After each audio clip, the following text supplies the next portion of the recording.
il est unique. Allah, il est unique. Allahu Akbar. Comme disant Allahu Akbar, yani Akbar min kulli shay. Il est plus grand que toute chose. Il est plus grand qu'Allah subhanahu wa ta'ala. Et quand on examine ces signes, on voit ces créatures, on s'en rend compte de sa grandeur. Et toutes ces choses qui ont été créées sous un ordre donné ont très certainement un créateur.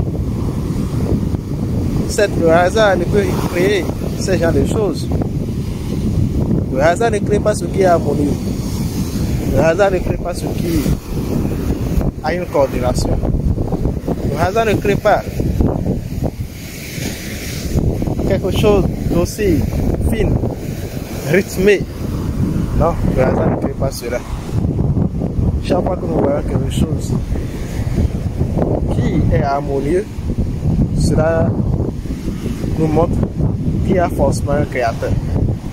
Ne vois-tu pas comment les vagues se suivent les unes les autres sous un ordre donné? Ne vois-tu pas comment les bateaux arrivent à se déplacer sur cela? Est-ce le fait du hasard? C'est pourquoi quand certains malahida, certains athées sont venus vers l'imam Al-Shafi'i, rahimahullah, ils ont voulu débattre avec lui pour lui prouver qu'il n'a pas un créateur, qu'il n'a pas Allah subhanahu wa ta'ala. Allah subhanahu wa ta'ala n'existe pas. Il lui a dit d'accord, attendons d'abord, je vais vous dire quelque chose avant qu'on ne commence notre débat. Imaginez-vous qu'il y a un bateau qui se fait remplir de lui-même. Il est sur la vague, il se fait remplir de lui-même. Comme ça, il se fait remplir. Et après, il commence à se déplacer sur les vagues. Et au bord de chaque plage, il fait descendre aussi ce qu'il a comme bagage à chacun. Sans que personne ne l'aide. Rien ne l'aide dans cela. On voit juste les choses se déposer comme ça, du bateau de lui-même. Personne ne conduit le bateau. Rien. Mais le bateau même se déplace, les choses se remplissent d'elles-mêmes, les choses sortent d'elles-mêmes et ça suit les vagues. Ça va dans chaque région. Et ça continue jusqu'à ce que ça se vide aussi comme ça. Voyez-vous cela? Pensez-vous que cela est raisonnable? Qu'il n'y ait pas de conducteur, il n'y a pas quelqu'un pour dégager les colliers, rien. Personne ne conduit ce bateau-là, mais il se déplace sur lui-même. Ils ont dit non, ce n'est pas possible. Il lui a dit alors regardez, les cieux et la terre. Regardez tout ce bas monde avec les cieux et la terre. Regardez ces différentes créations. Comment ces choses sont organisées. Le soleil a une course donnée. La lune a une course donnée. Comment pouvez-vous imaginer une seule fois que toutes ces choses qui sont organisées ainsi soient sous le fait du hasard et qu'il n'y ait pas un créateur à cela? Comment pouvez-vous imaginer une telle chose? Cela est très grave comme croyance. Alors, le débat est fini. Ils se sont convertis à l'islam. Et c'est pareil aussi quand nous disons aux gens, les athées d'aujourd'hui, quand ils nous disent que regardez, tout ce qui a été créé, c'est lié à la nature. C'est la nature qui jette tout. Cela provient de la nature. C'est plutôt l'évolution des cellules, l'évolution de l'univers qui fait que les choses se transforment. Et il n'y a pas un créateur à la base. Nous leur disons, penses-tu que je peux te présenter une voiture qui a différents constituants et qui travaille avec tout ce qu'il y a comme beauté autour, tout ce qu'il y a comme organe autour, c'est-à-dire tout ce qu'il y a comme système pour que ça marche, pour que ce véhicule-là marche. Peux-tu penser une seule fois que ce véhicule-là n'a pas un fabricant? Regarde toi-même, ta propre personne. Quand tu te regardes là, Penses-tu que avec tous ces organes que tu as dans le corps, et chaque organe avec sa fonction, et nous avons différents systèmes dans ton corps, et chaque système a une fonction donnée, une fonction précise. S'il y a un petit souci, c'est fini, l'homme ne peut plus fonctionner comme cela sur toi. Tout est rythmé, tout est organisé. Imagines-tu qu'il est possible que ce qui est organisé comme ça n'ait pas de créateur? Alors, toi qui m'écoutes,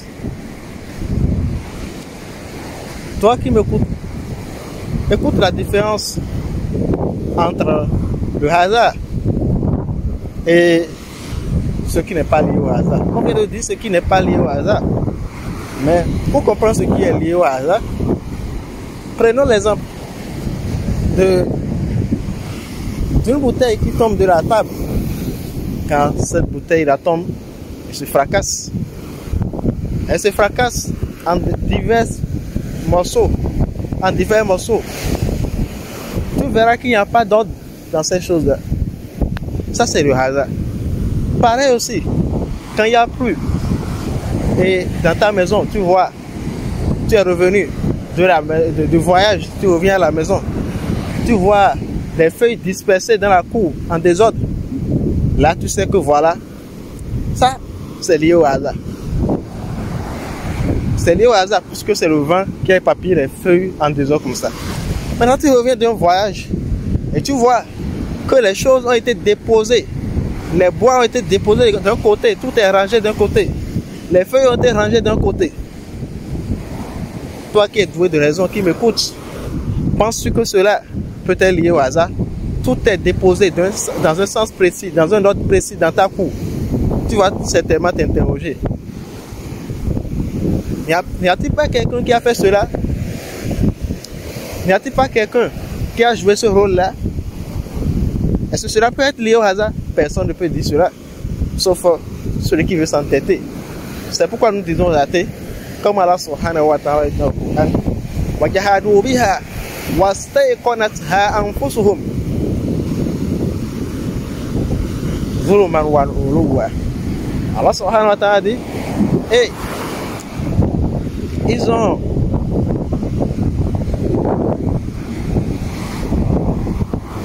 renié cela, alors que leur propre cœur, leur propre âme reconnaît cela. Dans leur cœur, ils reconnaissent cela. Seulement qu'ils rejettent cela par quoi? Par injustice et orgueil. C'est avec orgueil qu'ils rejettent cela. Ils ne rejettent pas cela parce qu'il n'y a pas réellement de preuve. C'est juste par entêtement, par orgueil, par injustice, ils le font. Pourquoi Allah subhanahu wa ta'ala traite cela d'injustice? Car comment peux-tu imaginer que toi tu vis avec tout ce qu'Allah subhanahu wa ta'ala t'accorde comme bien, la pluie, pour que tu te nourrisses, tout ce que tu as comme bienfait, tu prétends qu'il n'y a pas un créateur pour toi. Avec tout ce qui te montre dans l'univers, tu prétends qu'il n'y a pas de créateur pour toi.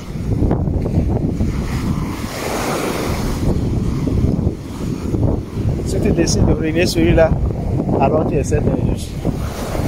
Tu es injuste avec cette personne-là, celui qui t'a créé. Crains donc Allah subhanahu wa ta'ala et reviens vers lui. Et adore-le. Pareil, toi qui prétends, ou bien qui reconnais l'existence d'Allah subhanahu wa ta'ala, qui n'est pas de cette catégorie que nous venons de voir, qui rejette carrément qu'il n'y a pas de créateur. Toi qui reconnais au moins qu'il y a de créateur. Et tu sais que c'est Allah subhanahu wa ta'ala, ou bien Dieu comme tu le dis, qui a créé les cieux et la terre, qui a créé ces vagues que nous sommes en train de voir, qui les a donné un rythme donné, qui les a assigné ce rythme-là. Toi qui m'écoutes, qui crois en cela, sache également qu'il était interdit d'associer quoi que ce soit à ce créateur-là dans son adoration. Quand il s'agit de son adoration, veille à être juste avec Allah subhanahu wa ta'ala. Parce que c'est lui qui a créé toutes ces choses-là. On a dit Allahu Akbar, il est le plus grand. Il est grand que tout ce que tu peux pas imaginer. Il est grand plus que tout ce que tu peux imaginer. Celui-là, c'est lui qui mérite l'adoration. Celui qui te donne la pluie, celui qui te donne tout cela, tu reconnais ça. Pourquoi tu vas associer à lui? Il te donne à manger et tu associes à lui. Ça, c'est de l'injustice. C'est pourquoi Allah subhanahu wa ta'ala dit, comme il dit dans la leçon de Luqman à son fils, il dit quoi? Luqman dit à son fils de ne pas associer à Allah subhanahu wa ta'ala. Inna shirka la zulmun azim. Voilà les vagues qui circulent. Et quelqu'un venait dire que cela est dû au hasard. Donc continuons notre discours.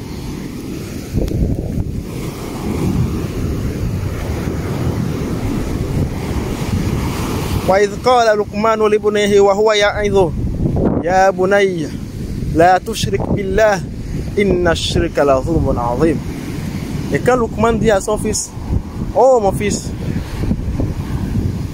la tushrik billah, n'associe pas à Allah, ne lui donne pas un associé, quelqu'un associé dans son adoration. Inna shirka la zulmun azim. C'est le shirk, l'associationnisme à Allah est une énorme injustice. L'associationnisme à Allah subhanahu wa ta'ala est une énorme injustice.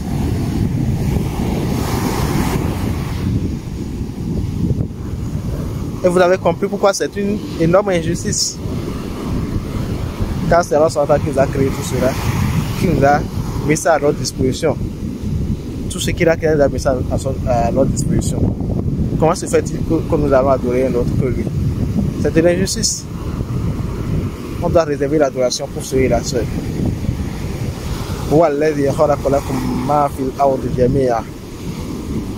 C'est lui qui vous a créé tout ce qui existe sur la terre. Il a créé cela pour vous. Il vous a créé cela. Et il dit يا أيها الناس اعبدوا ربكم الذي خلقكم والذين من قبلكم لعلكم تتقون. Oh, vous les gens, vous tous, Allah SWT vous appelle. Toi qui te prétends de n'importe quelle religion, Allah SWT te dit Ya Yohannas. Oh, vous les gens, vous les hommes de façon générale, vous tous, Allah SWT vous appelle. Ça, c'est dans Sourate Al-Baqarah. U'budu rabbakum, adorez votre Seigneur. Regardez les vagues. Adorez votre Seigneur. Qui vous a créé, ainsi que ceux qui sont venus avant vous, ceux qui vous ont précédé là, c'est lui qui les a créés également. C'est pas comme le disent ces gens-là qui suivent la théorie de Darwin, hein, le darwinisme, qui disent quoi? Ils disent que ceux qui vous ont précédé là, ils proviennent plutôt de quelque chose, hein, jusqu'à ce que la devient singe, et après singe est venu, ça s'est transformé en homme. Nous disons non. Allah a créé les hommes à part. Comme Allah a créé aussi d'autres créatures. Et quand ils nous disent qu'il y a des attributs communs, quand on regarde les ADN de certaines espèces, on voit qu'il y a de similitudes entre les espèces. Ce qui montre que voilà, il y a forcément une liaison entre ces espèces-là. Et que ça montre que c'est pas le Tata ou ce qu'ils appellent la théorie de l'évolution. C'est à travers l'évolution de l'espèce que cela est arrivé. C'est ce qu'ils disent. C'est à travers la théorie de l'évolution que les choses seront transformées en d'autres matières, en d'autres espèces, jusqu'à ce que ça devienne des hommes. Nous disons non. En quoi ça vous dérange? En quoi c'est étonnant qu'Allah subhanahu wa ta'ala crée des mêmes caractéristiques dans diverses espèces en même temps? On a dit Allahu Akbar, Allah est plus grand que toute chose. Ça veut dire quoi? Il est capable de faire tout ce que nous ne pouvons même pas imaginer, il peut le faire. Allah est capable de faire cela. Donc quand nous disons Allahu Akbar, ça veut dire Allah dépasse tout ce qu'ils imaginent là. Allah peut créer plusieurs espèces à la fois. et mettre des caractéristiques distinctes, comme il faut mettre aussi des caractéristiques semblables dans ces espèces à la fois. Comme ce qu'on voit aujourd'hui, on voit des véhicules qui sont de plusieurs marques. Mais dans ces véhicules-là, peut-être il y a les mêmes pièces, ou bien des pièces semblables qui se ressemblent, ou même chez le même fournisseur, on peut avoir des ressemblances. Cela n'infime pas qu'il y ait directement de création de ce véhicule-là au départ. Donc revenons à ce qu'on disait. Nous disons aussi, nous reconnaissons qu'Allah c'est lui qui nous a créés. Il faudrait qu'on lui voue l'adoration. On était sur le verset de Surat Al-Baqarah, Allah subhanahu wa ta'ala dit Ya ayyuhan nas, oh vous les gens, ubudu rabbakum, adorez votre Seigneur qui vous a créé, ainsi que ceux qui vous ont précédés, la'allakum tattaqun, afin que vous atteigniez la piété. C'est à travers son adoration que vous allez atteindre la piété. Et je vous rappelle que c'est le premier ordre dans le Coran. Le premier ordre dans le Coran, c'est quoi? C'est l'adoration d'Allah subhanahu wa ta'ala. Allah vous a appelé à l'adorer. Ça, c'est le premier ordre dans le Coran, serviteur d'Allah. Jusqu'à ce verset, le verset 20 de Surat Al-Baqarah, il n'a pas eu d'ordre pour ces créatures, si ce n'est que cet ordre-là. Nous savons que c'est la première chose qui nous a été ordonnée. C'est pourquoi les savants disent le premier ordre pour le serviteur, la première obligation pour le serviteur, c'est qu'il connaisse Allah avec l'unicité, son unicité. N'avez-vous pas entendu ce que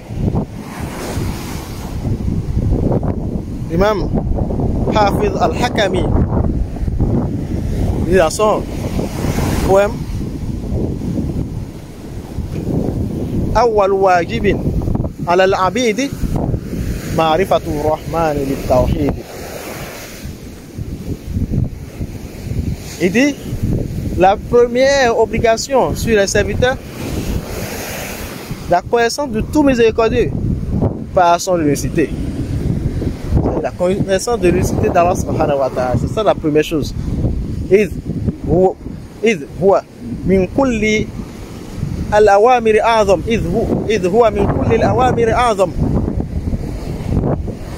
وهو نوعان أيام يفهم.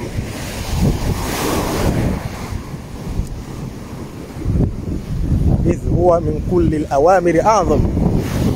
Il dit, il est le plus haut, le plus immense de ces ordres, et il est de 3 catégories. Voilà ce que nous disons, et nous voyons, il y a quelqu'un venu faire le shirk à la plage, ce qui est un signe montrant l'adoration d'Allah. On voit quelqu'un venu faire le shirk à cet endroit-là. Je le vois, ils sont venus faire le shirk comme ça. Ce que nous sommes en train de détailler, nous sommes en train de parler de ça. Il guette une heure donnée, je pense qu'il est presque midi ici. Selon les gens, quand il est midi comme ça, on peut accomplir cette adoration pour les shayatines qui se trouvent dans la mer. Ce qui est une mauvaise croyance. Au contraire, yasta'biduhum ash-shayatin. C'est plutôt les démons qui les amènent à les adorer, forcément, qui les obligent à les adorer à travers ces choses-là. L'adoration ne doit qu'être pour Allah subhanahu wa ta'ala.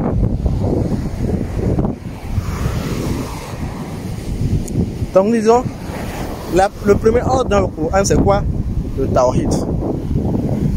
Vous voyez comment ces gens sont maintenant? Et Allah subhanahu wa ta'ala nous a montré la gravité du shirk. On va revenir sur ça tout à l'heure, Inch'Allah. Vous voyez, c'est le poisson comme ça. Il a gardé le poisson en main. Inna lillahi wa inna ilayhi raji'un. A'udhu billahi minash shaitanir rajim. Bismillahir rahmanir rahim.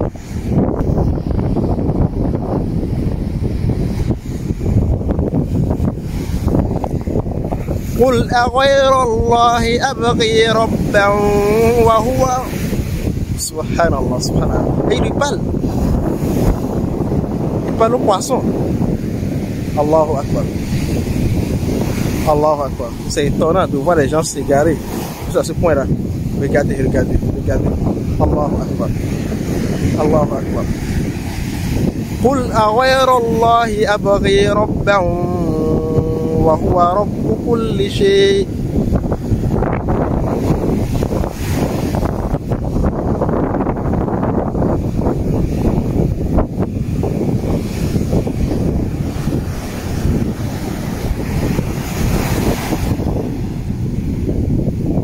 Allah subhanahu wa ta'ala dit dans ce verset, si je n'ai pas oublié, est-ce Allah subhanahu wa ta'ala, est-ce autre qu'Allah subhanahu wa ta'ala dit, est-ce autre qu'Allah subhanahu wa ta'ala, ou bien chercherai-je, plutôt il dit, chercherai-je un Seigneur autre qu'Allah subhanahu wa ta'ala, wa huwa rabbu kulli shay, et c'est lui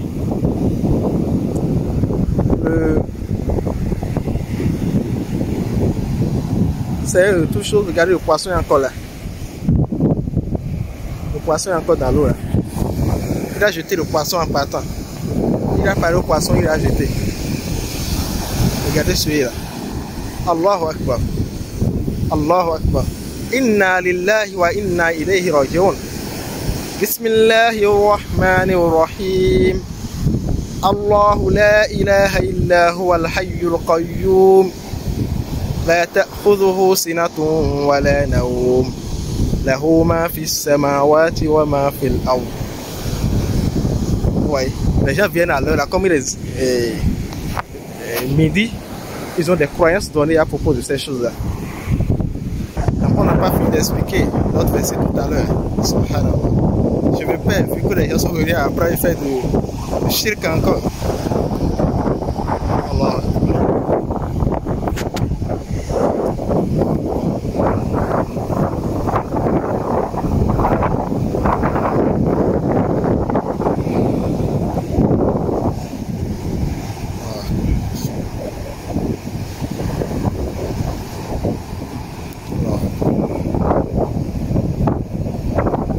On voit le poisson encore là. Et ça bouge. On revient sur notre verset. On était dans le verset de Surat Baqarah. Allah subhanahu wa ta'ala nous invite à l'adorer. Il a dit quoi?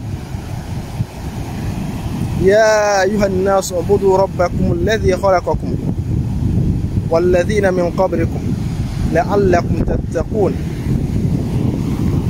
Oh vous qui avez, oh vous les gens, adorez votre Seigneur. Votre Seigneur c'est Allah.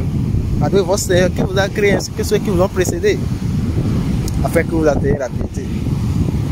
Alladhi khalaqa lakum ma fil ard. Alladhi ja'ala lakum al-arda firasha was-samaa'a binaa'a wa anzala minas samaa'i maa'a fa akhraja bihi minat thamarati rizqan lakum fala taj'alu lillahi andadan wa antum ta'lamun. Le poisson est entré dans l'eau là-bas finalement. La vague l'a emporté. Alladhi ja'ala lakum al-arda firasha. Donc je citais le verset, Allah subhanahu wa ta'ala dit Alladhi ja'ala lakum al-arda firasha. Celui qui a fait de la terre pour vous un lit, là où vous vous reposez. Was-samaa'a binaa'a. Et il a fait des cieux pour vous.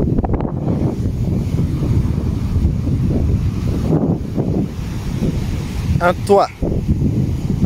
Il a fait comme toit pour vous le ciel. Et tu es cher pour vous faire un toit. Wa anzala minas samaa'i maa'a. Et il a fait descendre des cieux de l'eau pour vous, c'est-à-dire la pluie. فأخرج به من الثمرات رزقا لكم. Et il fait surgir de la terre des fruits pour vous. Tout ce que vous avez comme production, c'est à travers cette eau-là que vous obtenez cela.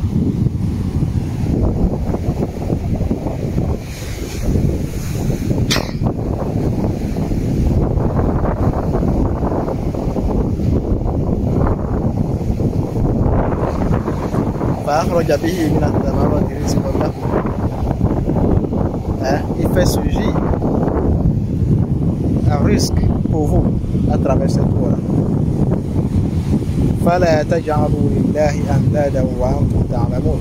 Ne donnez donc pas des égaux à Allah subhanahu wa ta'ala que vous savez.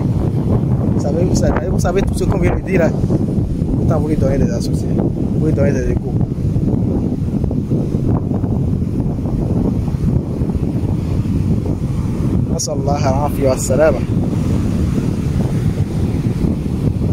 C'est un rappel improvisé. Je suis venu et j'examinais la créature d'Allah subhanahu wa ta'ala, cette vaste créature d'Allah subhanahu wa ta'ala. Au moment où je suis en train de vous repartir, l'idée m'est venue de dire quelques mots à propos de la grandeur d'Allah subhanahu wa ta'ala. C'est de cette grandeur là que je suis en train de parler. Et j'ai pris assez de temps parce qu'il y a eu des événements qui m'ont interrompu à propos de cette intervention là. Mais c'est une intervention improvisée, rien n'a été préparé d'avance. Pendant que nous parlons du Tawhid, vous voyez comment les gens sont venus faire le chiffre. Vous voyez les gens continuent toujours à venir, même si ce n'est pas forcément exactement ce que l'autre a fait. Les gens viennent pour autre chose, pour d'autres objectifs ici. Comme chez nous, les gens ont des superstitions à propos de l'heure de midi. Et effectivement, c'est une heure à laquelle Allah nous a interdit de prier quand le soleil se lève. On ne doit pas prier. C'est à cette heure-là que les charlatans sortent selon les idées qu'on a reçues. Dès l'enfance, et cela est conforme avec ce que certains savants mentionnent dans les livres concernant le fait que Allah nous a interdit, ou même personne nous a interdit de prier quand le soleil est zénith. Mais malheureusement, les gens font autre chose, ils veulent plutôt se rapprocher des charlatans durant ces heures-là. C'est à l'heure là que les gens viennent pour faire des adorations spécifiques, peut-être prélever de l'eau. Vous voyez, ils viennent faire des actes spécifiques en ce moment-là. La superstition qu'ils ont à propos de l'eau. Vous voyez, ils pensent que peut-être l'eau là a une valeur particulière par rapport aux autres moments, ainsi que d'autres adorations qu'ils peuvent faire. Comme ce que vous venez de voir, quelqu'un a apporté le poisson et il a parlé au poisson. Il n'était pas seul, il était venu en homme et quelqu'un est resté à côté, et derrière une dame est restée derrière. Apparemment c'est elle qui donne le conseil au monsieur, et le monsieur est allé maintenant faire les choses. Il a parlé au poisson et maintenant il a mis ça dans la mer.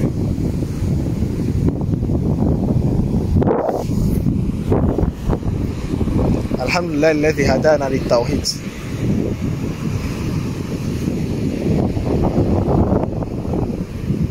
وما كنا لنهتدي لولا أن هدانا الله. الحمد لله على نعمة الإسلام. الحمد لله على نعمة التوحيد والسنة.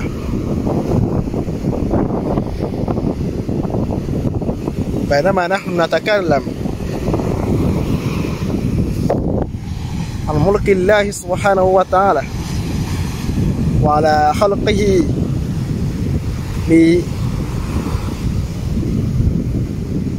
هذه الأشياء ونبين أنها تدل على وحدانية الله سبحانه وتعالى،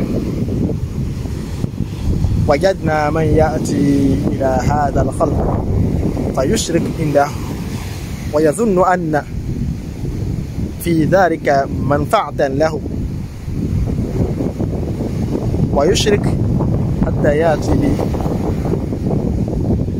السمك ويحدث السمك، ثم بعد ذلك يدعوه في البحر. وكذلك الناس يأتون ويأخذون من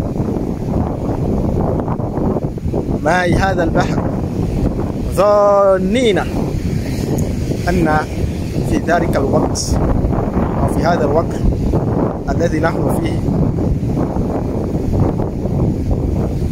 أو بهذا الوقت خصوصية عندهم، لهذا الوقت خصوصية عندهم. هذا الذي يظنون، ويظنون أن إذا أخذ الماء في هذا الوقت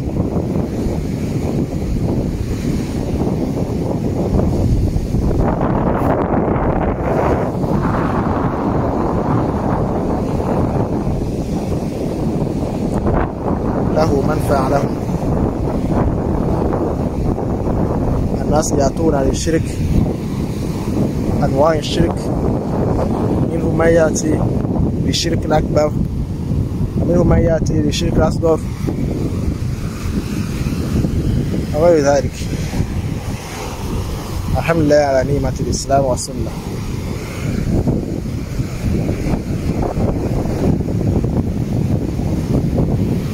السلام عليكم ورحمة الله وبركاته.